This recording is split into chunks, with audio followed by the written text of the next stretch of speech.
What if I told you you're not just living in this world which you can see with your eyes, you are living in a world which is interpreted by your mind? Let's take a look at what your mind is actually doing all day. Most of us walk around believing that our eyes are like video cameras, just passively recording the world exactly as it is. But that is a beautiful illusion. Your brain is not designed to show you reality as it is designed to show you reality as it predicts it. It's called predictive processing. Think about it. Your brain is locked inside a skull, it has no direct contact with the outside world. So, to make sense of things quickly, it constantly uses your past experiences, your memories, and your deeply ingrained beliefs to guess what's happening right now. It is literally running an invisible script in the background second by second.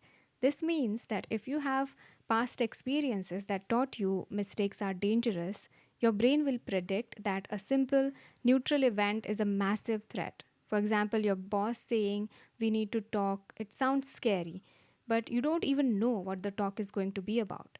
It will trigger that same familiar, exhausting loop of overthinking before that conversation even happens.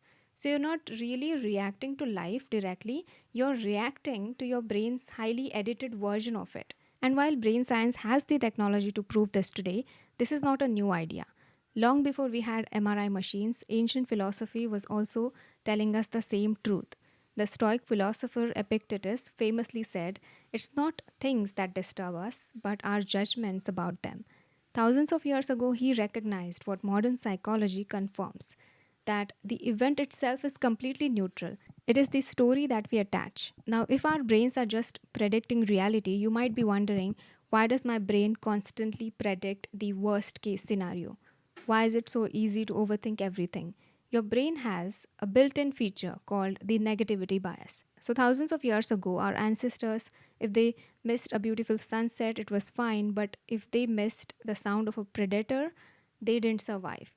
So, your brain evolved to be like Velcro for the negative experiences and Teflon for positive ones, which means on a day to day basis, your mind naturally focuses more on what's wrong, what's missing from your life, and what could possibly go wrong tomorrow.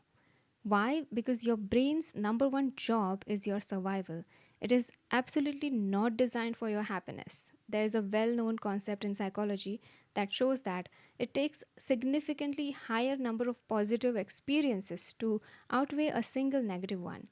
And this is exactly why one critical email can overshadow a day that was full of compliments. So, if you're walking around with a belief like nothing ever works out for me, your brain is going to act like an efficient detective. It will scan your environment and it will completely ignore good things that are happening around you.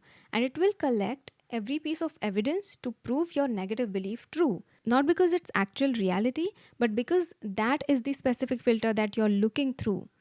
So you end up stuck in a loop of overthinking, completely unaware that you actually hold the power to hit the reset button on your whole system. So, how do we actually break out of that negativity bias?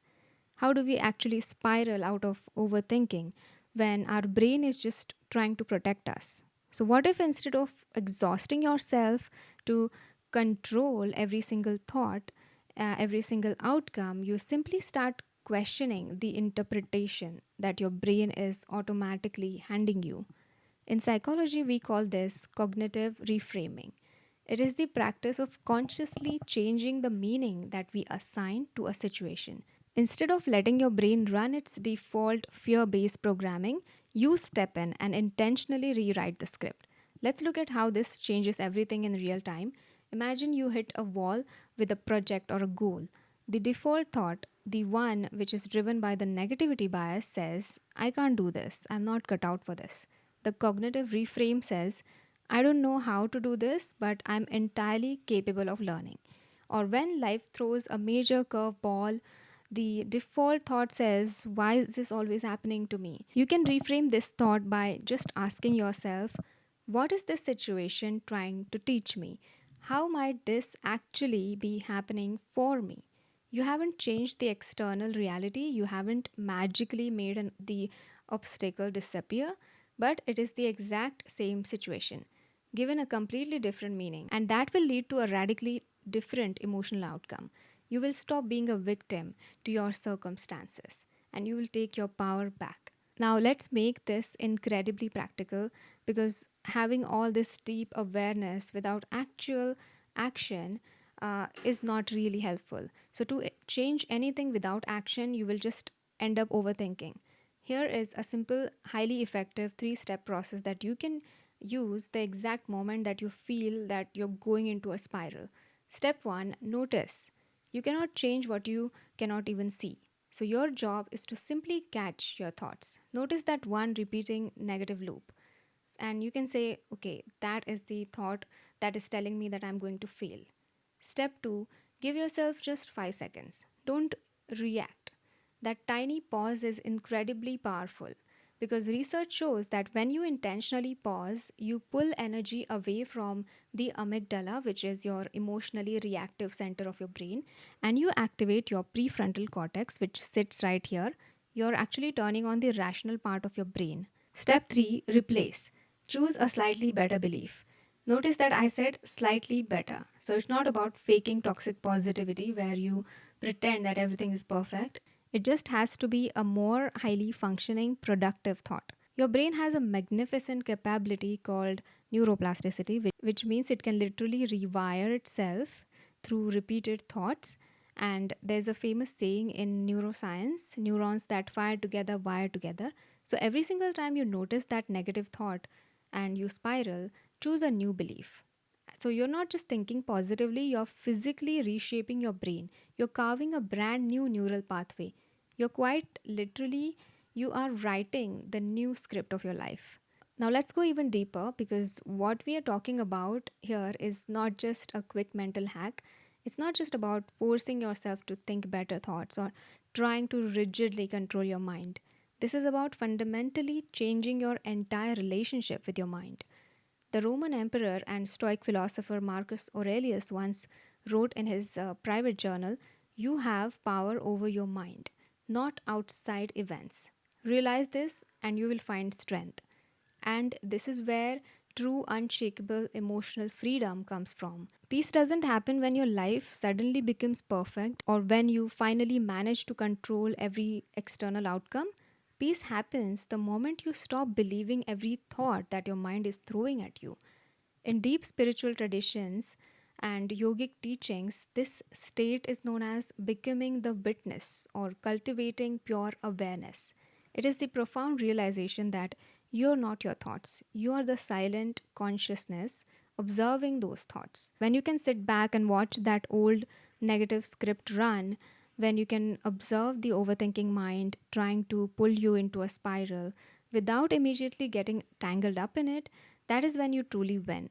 You develop the ability to let a thought rise, you look at it objectively and let it pass. You don't become it. To show you what this actually looks like in practice, so recently I was working with a woman who felt completely stuck in this exact loop. She was exhausted from overthinking every single move she made. She finally just looked at me and said, "I just feel like nothing is working out for me." And when we really explored it, when we stepped back and became the witness, we realized something fascinating. So it's not that nothing was working, a lot of beautiful things were happening in her life. It was just that her mind's negativity bias was working overtime, and her brain was exclusively highlighting the closed doors and completely blurring the open ones. So I didn't try to fix her life in just one day. What I did was I tried to shift just one core belief. So we took it from the absolute heavy statement of "nothing works out for me" and replaced it with a slightly better, more realistic thought that some things are working and I can build from there. And the shift was incredible. Slowly, as she practiced writing this new script, her entire energy changed because she was not walking around feeling defeated anymore. Her daily actions changed. She started showing up differently, and naturally, her results completely followed. So, your life is not just a random series of events happening to you, it is the story that you're continuously telling yourself about those events.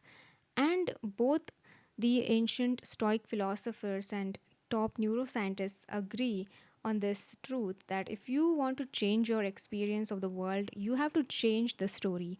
You have to be willing to execute that emotional reset and consciously write a new script for yourself. When you catch yourself spiraling, I want you to remember you do not need a completely different life. You don't need to escape. You simply need a different relationship with your thoughts. So, if you like this episode, please share it with someone who it might help.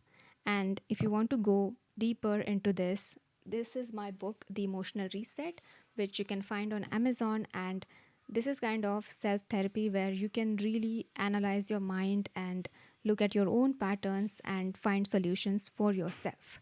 So I'll see you next time. Bye.